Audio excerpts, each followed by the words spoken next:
ជំរាបសួរសួស្តីដល់បងប្អូនទាំងអស់គ្នាដែលតាំងតគាំទ្រជាមួយនឹងហាងហុកលីងខ្ញុំមកតាគ្នាសម្រាប់នៅក្នុងថ្ងៃនេះដែរគឺយើងចង់បង្ហាញមកជាមួយនឹងប្រភេទឈុតបូមទឹកបងប្អូនតាគ្នាបងប្អូនចង់បានជាឈុតបែបនេះក៏បានឬមួយក៏បងប្អូនត្រូវការតែម៉ាស៊ីនក៏យើងមានដូចគ្នាអញ្ចឹងមកវាយអារម្មណ៍បងប្អូនមកមើលជាមួយនឹងប្រភេទរវ៉ាន់ដែលយើងមាននៅក្នុងស្តុកស្រាប់ទាំងអស់បងប្អូន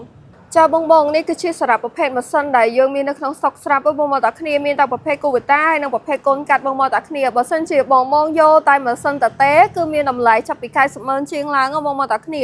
អញ្ចឹងបើសិនជាបងត្រូវការជាមួយនៅប្រភេទគូវីតាឬមួយក៏កូនកាត់អីបងមកធ្វើកាត់តាក់ទងមកបានបងចង់បានជាមួយនៅប្រភេទឈុតជើងបូមអញ្ចឹងក៏យើងមានដូចគ្នាជើងបូមយើងមានពីរប្រភេទមានប្រភេទដាក់ទាំងក្បាលបូមបានបែបនេះហើយនិងប្រភេទដាក់បានតែម៉ាស៊ីនបែបនេះអញ្ចឹងបើសិនជាបងត្រូវការជាប្រភេទណាមួយអាចធ្វើការតាក់ទងមកបានហើយចំពោះប្រភេទក្បាលបូមក៏យើងមានស្តុកដូចគ្នាបង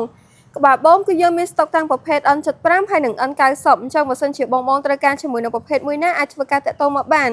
ហើយបើសិនជាបងយកតែម៉ាស៊ីនតទេគឺយើងមានតម្លៃចាប់ពី40,000ជាងឡើងមកតាគ្នាចំពោះម៉ាស៊ីនតទេបងនិយាយទៅបើសិនជាបងស្រឡាញ់ពេញចិត្តមួយណាអាច screenshot សួរតម្លៃបានមកតាគ្នានិយាយទៅគឺយើងថតជូនបងទាំងអស់តែម្ដងអញ្ចឹងបើសិនជាបងត្រូវការជាមួយនឹងប្រភេទណាមួយបងមកធ្វើការតាក់ទងមកបានយើងមានទាំងប្រភេទគូវតាហើយនិងកូនកាត់បងមកតាគ្នាដោយចំពោះតម្លៃវិញគឺយើងមានតម្លៃចាប់ពី40,000ជាងឡើងបងតាគ្នាបងចង់យកតែម៉ាស៊ីនក៏បានចង់យកជាឈុតបែបនេះក៏បានដែរបងតាគ្នាបើបងយកជាឈុតសម្រាប់បូមទឹកហ្មងគឺយើងមានតម្លៃចាប់ពី1លានជាងឡើងបងតាគ្នាសម្រាប់ឈុតបូមទឹកហ្មងបងតាគ្នាបើបងយកតែម៉ាស៊ីនគឺយើងមានតម្លៃចាប់ពី40,000ជាងឡើងអញ្ចឹងសម្រាប់ព័ត៌មានលម្អិតបងតាក់ទងចូលទៅកាន់ Facebook Page ហុកលីមសាខាបាត់ដំបងឬមួយក៏លេខទូរស័ព្ទដែលយើងបានដាក់នៅខាងលើវីដេអូនេះបានបងអរគុណបងទាំងអស់គ្នាជម្រាបលា